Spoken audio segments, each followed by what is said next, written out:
Preventive reason के रूप में, उपचारात्मक व्याधि के ऊपर एक उपचारात्मक चीज के रूप में कैसे देख सकते हैं yoga as preventive reason.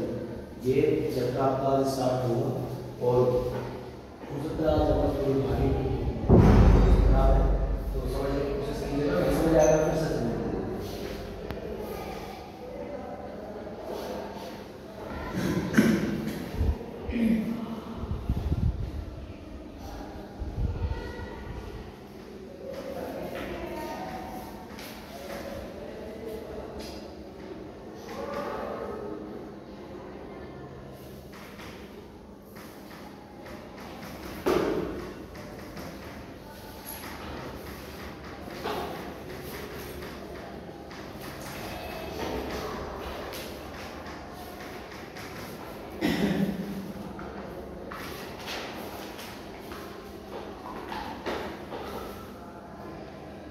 Yoga as a preventive measure, yoga as a preventive measure. तो सबसे पहले हम लोग योगा के बारे में देख लेते हैं कि योगा एक्चुअल में है क्या, ठीक है। योगा के बारे में देख लेते हैं योगा है क्या। इसकी डेफिनेशन के बारे में पढ़ने से पहले और डेफिनेशन के बारे में सीखने से पहले सबसे पहले हम देखते हैं योगा वर्ड आया कहाँ से, इसका डेरिवेशन कहाँ से हुआ है, ये डिराइव कहाँ से हुआ है, इसकी उत्पत्ति कहाँ से हुई है, वो सारी चीजों के बारे में हम देखेंगे। तो सबसे पहले आपका क्या है योगा। तो योगा को आप पढ़ते कैसे हो, ये जो योगा वर्ड है एक यूज नाम का वर्ड है, यूज यूज यूज एक संस्कृत लैंग्वेज का वर्ड है, यूज एक संस्कृत लैंग्वेज का वर्ड है।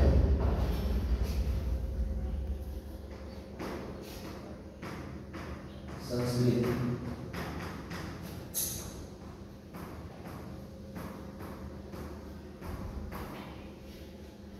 और यूज का जो मीनिंग होता है, यूज का मीनिंग होता है जोड़ना, यूज होने। तो यहाँ से कई क्वेश्चन आपके निकल के आ जाते हैं बच्चे। हम लोग देखते हैं फिजिकल एजुकेशन का जब हम लोग एग्जाम देते हैं तो वहाँ टोटल 18 एमसीक्यू आपको देखने को मिलते हैं। ऐसे ही क्वेश्चन में से क्वेश्चन निकलते हैं, क्वेश्चन में से क्वेश्चन निकलते हैं और क्वेश्चन में से क्वेश्चन कैसे निकलेंगे देखिए। सबसे पहले आपसे पूछा जा सकता है योगा किस वर्ड से डिराइव हुआ है, किस वर्ड से उत्पत्ति हुई है योगा की। तो आप सीधा सीधा जवाब दे सकते हैं योगा की उत्पत्ति किससे हुई है, यूज। किससे हुई है, यूज। फिर नेक्स्ट क्वेश्चन आपको पूछा जा सकता है यूज किस लैंग्वेज का वर्ड है, पूछा जा सकता है यूज किस लैंग्वेज का वर्ड है। तो आप सीधा सीधा क्या बताएंगे, संस्कृत लैंग्वेज। अगला क्वेश्चन होगा फिर आपसे पूछा जा सकता है एक्चुअल में what is the meaning of use, कि यूज का क्या मतलब है, यूज का मतलब क्या होता है। तो यूज का मतलब क्या होता है, यूज का मतलब होता है जोड़ना, यूज का मतलब क्या होता है, जोड़ना, ठीक है। योगा क्या करता है, योगा आत्मा को परमात्मा के साथ यानी कि सोल को सुप्रीम सोल के साथ जोड़ने का काम करता है कौन, योगा। जोड़ने का कौन काम करता है, योगा। तो फिर से एक बार देखते हैं योगा डिराइव हुआ है संस्कृत के वर्ड यूज से। यूज का मतलब होता है जोड़ना, तो जॉइन यानी कि जोड़ना। और योगा की उत्पत्ति एपिक पीरियड से मानी जाती है, योगा की उत्पत्ति एपिक पीरियड से मानी जाती है। लगभग 5000 साल पहले, लगभग 5000 साल पहले से योगा की उत्पत्ति मानी जाती है। और नाम लेने जानने के लिए बता दूं योगा एपिक पीरियड में ही किया जाता था। एपिक पीरियड मींस महाकाव्य काल, यही है ना एपिक पीरियड। एपिक पीरियड से लगातार चला रहा है, यानी कि आप अगर बात करेंगे रामायण और महाभारत की, किसकी, रामायण और महाभारत की अगर आप बात करेंगे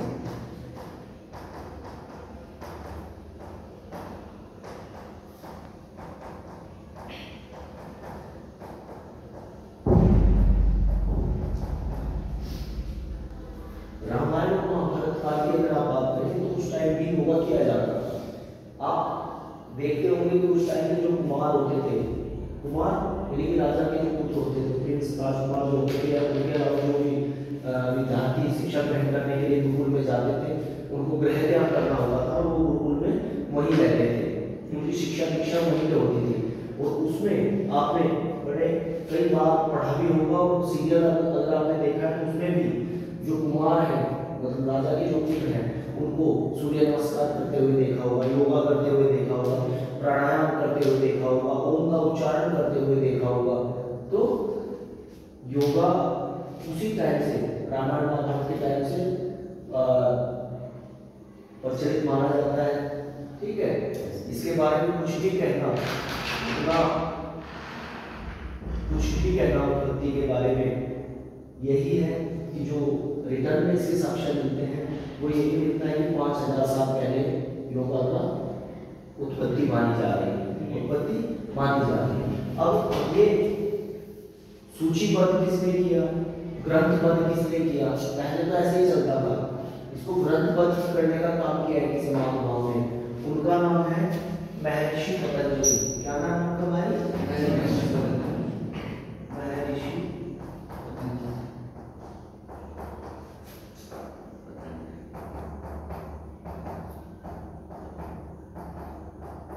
महर्षि पतंजलि ने इसके ऊपर एक किताब लिखी, ग्रंथ लिखा, ग्रंथ लिखा। उस ग्रंथ का नाम था योग सूत्र। क्या नाम था बेटा? योग सूत्र।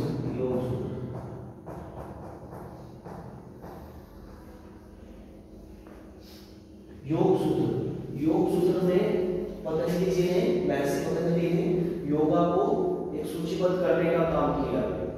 ठीक है, यानी ग्रंथ के हिसाब से, किताब के हिसाब से लिखने का काम किया और उसको एक जगह बांधने का काम किया। तो महर्षि पतंजलि की किताब थी योग सूत्र। योग सूत्र में उन्होंने योगा के बारे में चीजें बताई, योगा के बारे में चीजें सिखाई, बताई।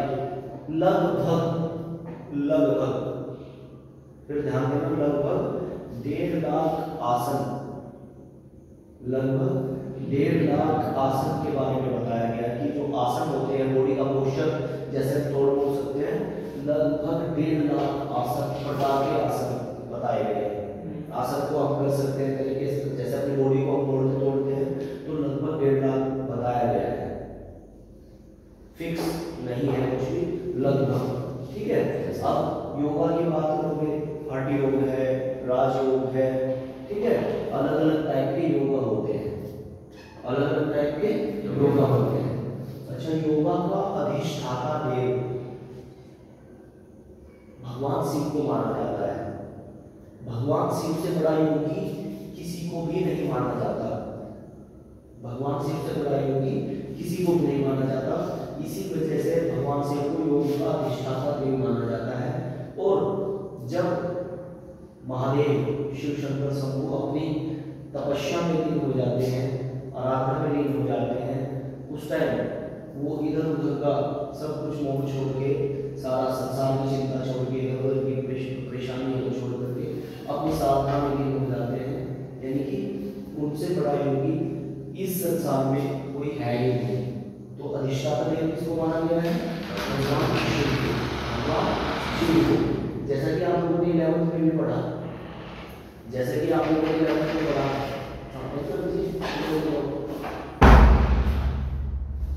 11th में आप लोगों ने पढ़ा था कि योगा के 8 एलिमेंट्स होते हैं। 8 एलिमेंट्स हो योगा, यम, नियम, आसन, प्राणायाम, धारणा, ध्यान, समाधि। तो समाधि जो है लास्ट आखिरी चरण होता है और उसी समाधि को भगवान शिव लगाते हैं लास्ट। और स्टार्टिंग में कहाँ से होता है? यम से आपका स्टार्ट होता है और समाधि पे खत्म होता है। ठीक है, और एक्चुअल में योगा है क्या? योगा एक्चुअल में है क्या? हालांकि इसकी डेफिनेशन नहीं आएगी, जितना आना था मैंने बता दिया। इसके आगे हम लाइफस्टाइल डिजीज के बारे में बात करेंगे, लेकिन वो कल करेंगे। आज का टॉपिक यहीं तक करेंगे कि योगा एक्चुअल में है क्या। अब हम इसकी डेफिनेशन के बारे में जानेंगे। The knowledge about Shiva and Sati, भगवान शिव और माता सती के बारे में जानना ही योगा कहा गया है। या to checking the impulses of your mind. Checking the impulses of your mind is called yoga. अपनी इंद्रियों के ऊपर कंट्रोल करना ही योगा कहा गया है। अपनी इंद्रियों के ऊपर कंट्रोल करना ही योगा कहा गया है। अब इसमें आ जाता है पार्ट 4 इसका, योगा के 8 एलिमेंट बताए हैं, उसमें से फिर एक एलिमेंट आ जाता है आसन। आसन क्या है? पतंजलि जी ने अपनी बुक में लिखा है स्थिरम सुखम आसनम। स्थिरम सुखम आसनम। जब आप एक ही पोस्चर में एवरलास्टिंग पीरियड तक रह जाते हो, वो आपका आसन कहलाता है। वो आपका आसन कहलाता है, यानी स्थिरम सुखम आसनम। स्थिरम सुखम आसनम। अच्छा, योगा करने से आपको क्या क्या लाभ होते हैं? योगा करने से आपको बहुत सारे लाभ होते हैं जी।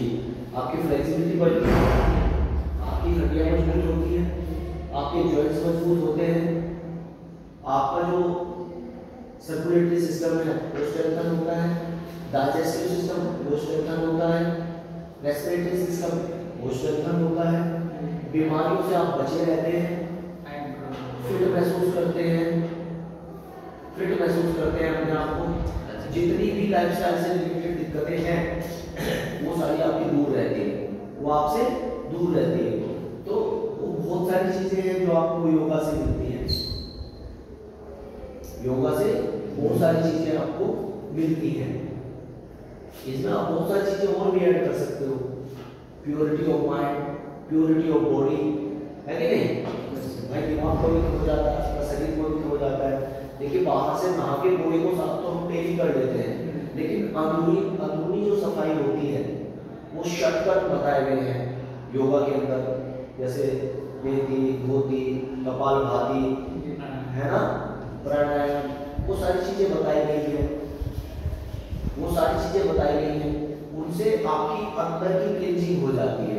अंदर की साफ सफाई किससे होती है? आपकी शॉर्टकट से। किससे होती है? शॉर्टकट से आपकी अंदरूनी सफाई होती है। तो ये योगा है। इसके बाद हम लोग लाइफस्टाइल डिजीज के बारे में पढ़ेंगे। इसके बाद हम लोग लाइफस्टाइल डिजीज के बारे में पढ़ेंगे। तो लाइफस्टाइल डिजीज है आपकी 5। कितनी है? 5। Like obesity, asthma, hypertension, diabetes and back pain, ये आपकी लाइफस्टाइल से रिलेटेड डिजीज है। और उनको ठीक कैसे किया जा सकता है? योगा के माध्यम से उनको ठीक कैसे किया जा सकता है, उन सारी चीजों के बारे में हम नेक्स्ट क्लास में पढ़ेंगे। आज के लिए इतना ही, इसको नोट डाउन कर लेते हैं। ओके।